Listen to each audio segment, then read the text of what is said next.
oxidation state, and similarly the copper, silver and gold that has to be in +3 oxidation state, these are all obtained in the D8 configurations. So generally the D8 configurations, already we discussed that most predominantly formed as for these pi-planar complexes. Is it right? No. So in the pi-planar complexes, that has to be formed with the two ways. One is for the tetragonal distortion, right? This has to be explained based on for the John-Taylor distortion, right? So the pi-planar complex is formed, attempt to form as octahedral complexes become impossible. So in that cases, the 8 electron which has to be present when it is moving its higher energy state, that is the dx square orbital, which is lying lower than for the dx square minus y square orbital. Generally, this has to be occupied like in this way. This has the symmetrical arrangement, right? So in that is dz square has 1 electron, dx square minus y square has 1 electron. The 1 electron from dx square minus y square, which has to pair with your dz square orbital, because of dx square minus y square, which has repelled by the 2 ligands than for the dz square orbital.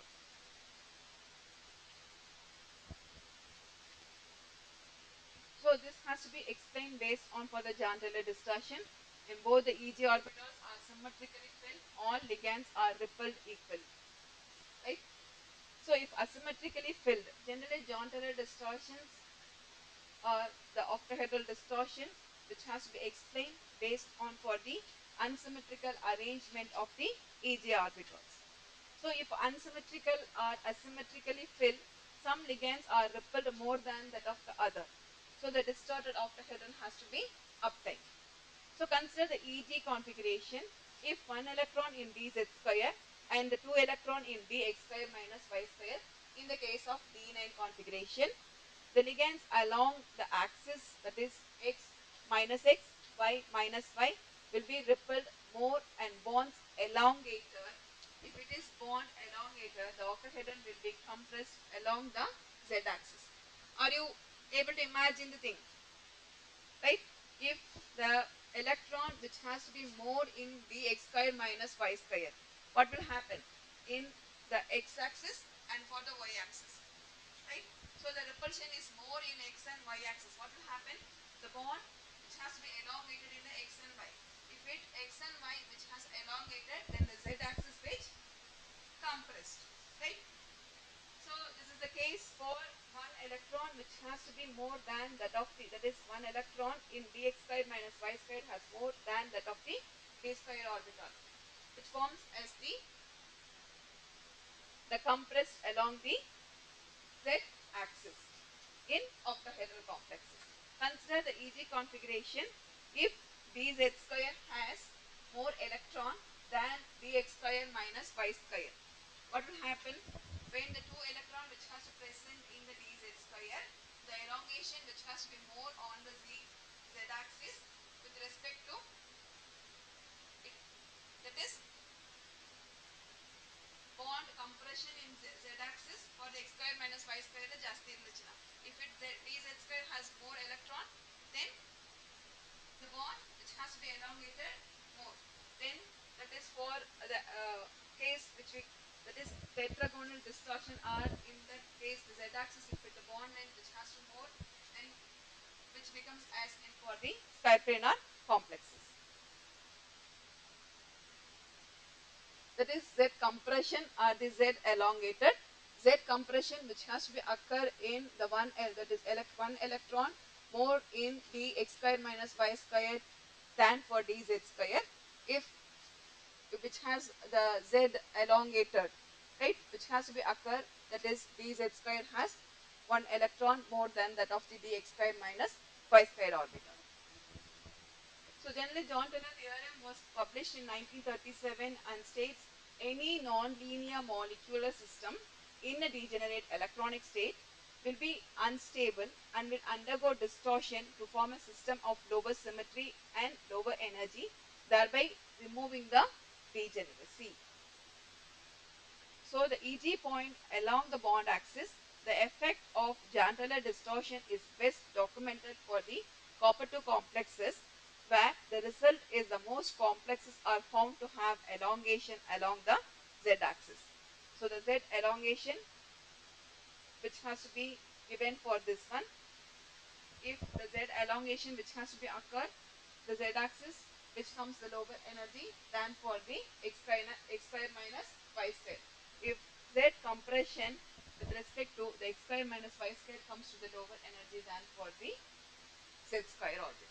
I hope you are all able to understand the z compression and the z elongation based on the unsymmetrical arrangement in the EG orbitals, in that if the excess of electron in dz square, the z elongation has to be occur. If the z compression, the dx square minus y square has more electron than for the dz square.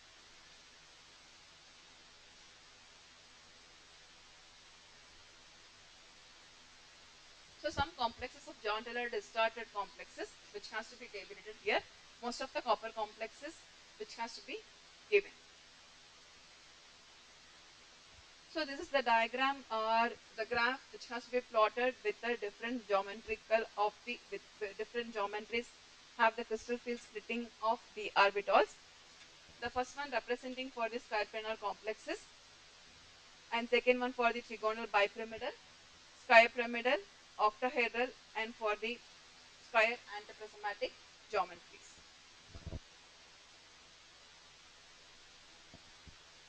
So the just how to calculate the CFSE energy values. Just we have to discuss the two examples, the hexa aqua chromium complexes. In that chromium plus 2, the chromium has ground state which has the electronic configuration 3d54s1. So will be 4 system with T2G and 2EG1. So consideration of these electrons, the aqua is a weak field ligand. Based on that, we have to calculate the CFSE energy value, which is minus 0.6 del Bo. The number of electrons in T2G is, how many electrons in T2G? That is 3 electrons, and in EG level we have only 1 electron. Based on that, they have to be calculated for the CFSE energy value. And similarly, the hexacyano ion complexes, which has the value is minus 2.4 del Bo plus 2. Here the 2p, p which is nothing but for the pairing energy value.